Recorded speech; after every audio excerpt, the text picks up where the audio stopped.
Hello, it's me, Siren. Welcome back for another episode of Celebrity Murder Mysteries. It was a cold November evening in 1980 when rock legend John Lennon left his apartment at the Dakota building in New York City to go to the record store. He was going to pick up some new records for his 10-year-old son, Julian. He had no idea that this would be the last thing he ever did. When Lennon and his wife, Yoko Ono, moved into the Dakota in 1973, they were looking for a fresh start. The building's manager, Frank DeVito, told them it was inhabited by mostly elderly people and that they would probably enjoy living there. "I love old people," Lennon said with a smile. But the building's residents weren't too thrilled about having the famous couple move in. Many of them wrote letters to management complaining about their rowdy parties and general mayhem. Lennon seemed to delight in antagonizing the residents, even once writing a song called "The Dakota" about them. But despite the initial friction, over time most of the residents warmed up to the couple. And Lennon and Ono became beloved members of the community. They enjoyed attending the building's social events and always greeted their neighbors warmly. Their son, Sean, was born in the Dakota, and the family spent many happy years in the building. So when Lennon left the apartment on December, it seemed like just another mundane errand. He was planning to stop by the record store to pick up an album by his favorite band, the Plastic Ono Band, for his son. He was also hoping to find something new by the recently reunited Sex Pistols. When he returned home later that night, he planned to relax and watch TV with his son. But those plans were cut short when a crazed fan opened fire on him, killing him instantly. It was one of the most shocking murders of all time, leaving behind a trail of unanswered questions. Who was the killer? What was his motive, and why was he lurking around the Dakota? To understand what happened that night, we have to take a look at the life of the man who shot Lennon, Mark David Chapman. Chapman was born in 1950 in Corona, Queens, and grew up in a middle-class family. He had a normal childhood until he was 5 and his parents divorced. His mother then married one of her co-workers, who became Mark's stepfather. According to Mark, he was abused both physically and sexually by his stepfather. So when he was 13, he ran away from home. He lived on the streets for a while before being taken in by a church group. They helped him get a job working in a department store. And it was around this time that Chapman joined the Church of Scientology. In 1968, he enlisted in the U.S. Army, but was soon discharged after a psychological screening revealed he was unfit to serve. After leaving the Army, he returned to New York and got a job working in a department store. He also became increasingly obsessed with two things: books about serial killers and the Beatles. In particular, he idolized Paul McCartney and even tried to emulate him by learning how to play the bass guitar. But Chapman wasn't very good at playing the bass and soon became discouraged. Around this time, he began reading books about serial killers and eventually concluded that he could become one himself.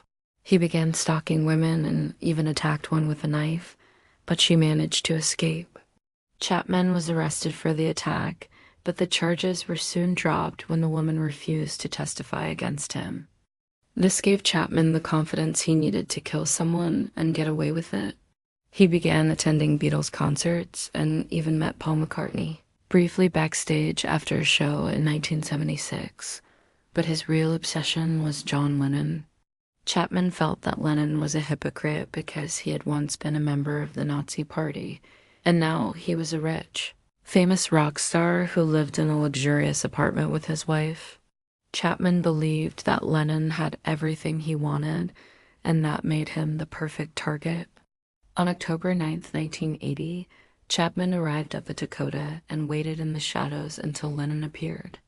When Lennon came out of the building, Chapman walked up to him and asked for his autograph. When Lennon agreed, Chapman pulled out a copy of Double Fantasy, Lennon's latest album, and asked him to sign it. As Lennon was signing the album, Chapman suddenly pulled out a gun and fired 5 shots into him. 4 of the bullets hit Lennon and he died soon afterward. But why did Chapman wait so long to kill Lennon? One theory is that he wanted to make sure that Paul McCartney was not at the Dakota when he attacked Lennon. Another theory is that Chapman was trying to provoke a reaction from Lennon by getting his autograph first. Whatever the reason, Chapman's plan worked perfectly. He had killed the most famous Beatle, and he would never have to worry about getting his autograph now.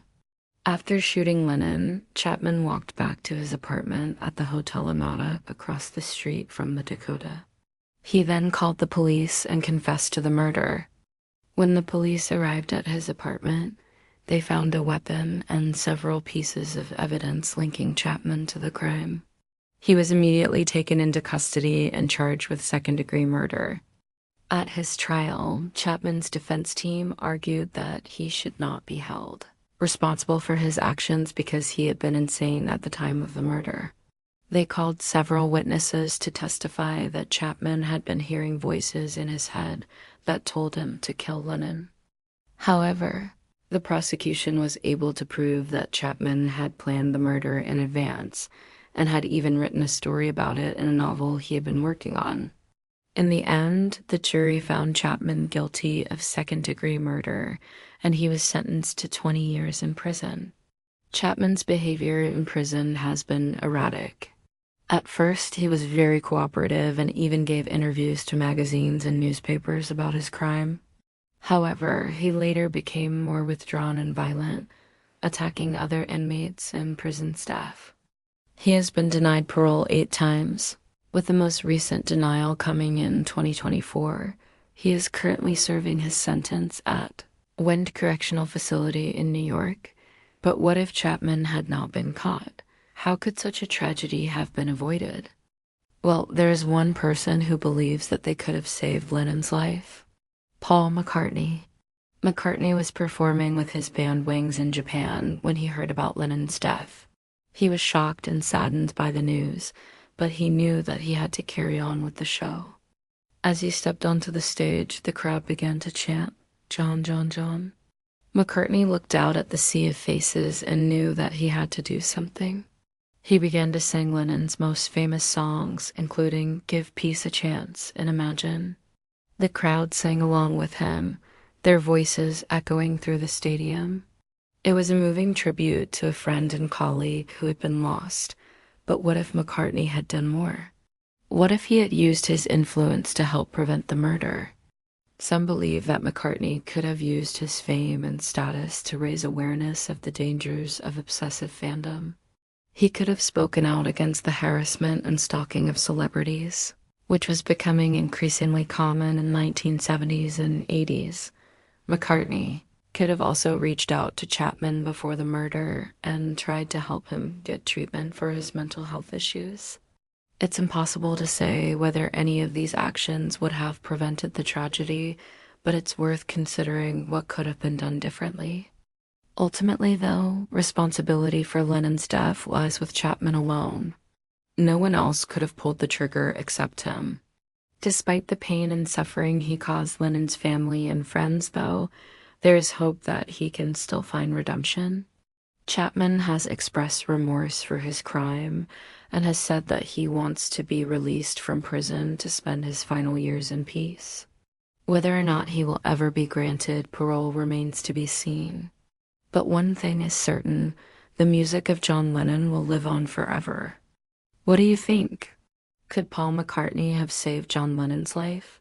Let me know in the comments below. And don't forget to like and subscribe for more videos like this one. Thanks for watching.